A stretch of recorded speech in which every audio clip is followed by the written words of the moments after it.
Bonjour à tous, on se retrouve pour une nouvelle vidéo avec en compagnie de Alex, et Hugo Duval. Donc voilà, on va vous présenter quelques leurs, oui. Donc il n'y a pas de rappelage, certains spinner B, chat. Si, il y aura quand même un Rapala. Donc, Ah oui, c'est je vais commencer par le Slick Bait. Donc c'est un Rapala qui ne coule pas, qui ne flotte pas. C'est un qui se stabilise dans l'eau. Si il est sort de la surface, il va rester là. Il ne va pas remonter. S'il est là, il va pas redescendre. C'est une pile correctement équilibrée parce que dès que on le tape ou qu'on la met, il coule. Dès que on s'arrête, c'est stabilisé. Donc c'est un rappelage très bien.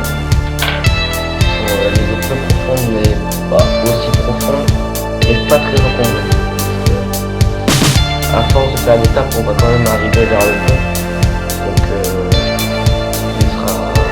il va finir par s'accrocher. Pas très encombré. Mais c'est un Rapala qui marche très bien. Donc n'oubliez pas le Slick Bait. Il ne coule pas et il ne flotte pas. Donc ensuite, nous avons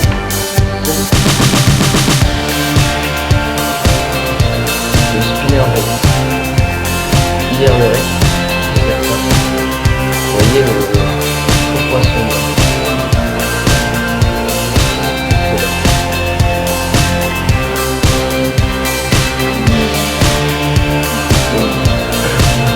Donc je voudrais juste comme vous avez, si vous voyez la vidéo en maison, vous n'avez pas de bloquer un peu, là c'est un mercenaire bienvenu que j'utilise, mais dans le premier cas, normalement pas dans un univers, mais au niveau par où, normalement là les vidéos sont mieux que le PC avec eux. Donc excusez-nous, mais on vous promet d'avoir une meilleure qualité. Et comme demain on va à la petite abonnée, je peux reprendre mon appareil photo, on va aller sur une vidéo et Donc ça c'est la palette de la cuillère. Ça c'est une fil d'huile appelé poil. Donc ceci sert de plomb. Donc pour que la cuillère reste bien droite, bien stable. Donc ceci. Donc c'était une cuillère que nous pouvons utiliser en deux fonctions. Donc la fonction première, ramener, donc lancer, ramener, et de temps en temps s'arrêter. S'arrêter, pourquoi? Parce que si on s'arrête, les poils formeront un gros tas autour de l'hameçon, ce qui permet de le camoufler au maximum, pour dire que exciter le poisson le plus possible. Donc voilà le spinner bait, très bon leurre pour le black bass et le brochet, à ne pas oublier, très bon leurre. Ensuite nous avons le shad sans tête plombée. Et oui, moi je préfère largement les monter sans tête plombée. Donc avec une aiguille, brochet ou à carpe, à vous de voir. Nous passons d'abord par la tête. Ensuite nous ressortons où vous voulez que l'hameçon soit. Donc là il est là l'hameçon. Donc j'ai passé l'aiguille comme ça. Ensuite j'ai pris la graffe.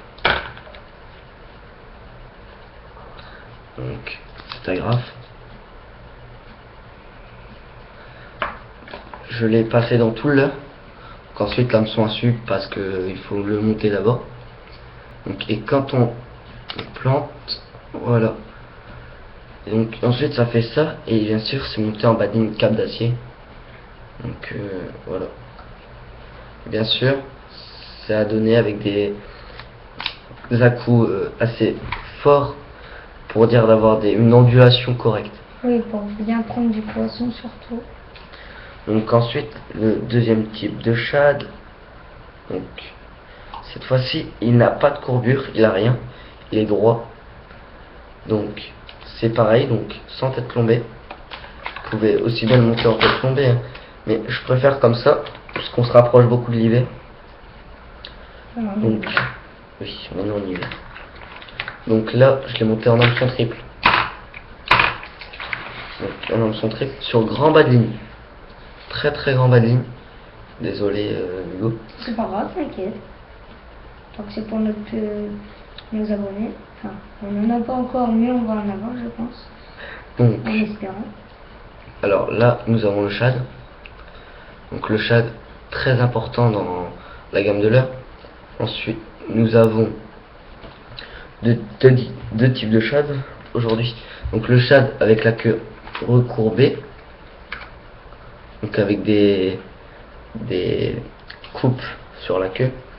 Et le shad sans coupe, donc sans rien. Vous voyez. Voilà. Ce qui permet d'avoir encore une meilleure ondulation donc, dans le leurre. Pour dire que le leurre nage super bien. Et là c'est plus avec des toutes petites à-coups que le leurre fera une bonne ondulation. Donc ça c'est des leurres vraiment très importants. Mais surtout ce style de leurre est utilisé en couleur assez vif ou pas vif du tout. Mais je veux dire, les deux couleurs principales du shad, pour moi personnellement, je pense que c'est le blanc et le noir. Comme vous venez de les voir, les deux shads, mes deux shads, ils sont noirs et blancs. Donc quand il y a du soleil, il vaut mieux utiliser le blanc, c'est sûr. Et quand il n'y a pas de soleil, il vaut mieux utiliser le noir. Non, quand il y a du soleil, le noir. Quand il n'y a pas de soleil, le blanc. Parce que c'est là où ils auront la meilleure couleur. Donc ne pas oublier, le shad sans courbure, c'est aussi un très très bon leurre. Donc à utiliser aussi. Donc on peut faire perche, brochet, cendre si on les utilise avec par exemple un plombal ou une olivette bloquée avec un stop flotte. Là vous pourrez faire une carrément dans le fond pour dire de faire des à-coups dans le fond et dire de pouvoir toucher des cendres, des grosses perches. Et surtout quand on rentre en hiver, ne pas hésiter sur la taille de leurre. Genre 15 cm c'est bien. Là il doit pas être loin, il doit être à peut-être 10 cm là déjà. Parce qu'on commence vraiment qu'au début de l'hiver, donc on vient de passer l'automne. Donc là c'est le moment de commencer avec les leurres de belle taille quoi. Donc bon bah merci d'avoir regardé cette vidéo. Et bah à la prochaine. Déjà ben Ouais. t'as pas aussi. Bon bah on vous dit À au bientôt. revoir. Oui, à bientôt. Et donc comme je vous ai dit tout à l'heure, on essayera de faire une vidéo demain. Mais ce qu'on fera, on la fait pas toute la journée ici. Non, 8 heures de vidéo, même plus. Ça va faire un peu mal je trouve. Bon bah à demain. Au revoir. Salut. Et Tchuss. attends, n'hésitez pas à vous abonner à notre chaîne ou mettez le pouce vert. Pouce vert. Bon, Allez, au revoir. Allez. Salut.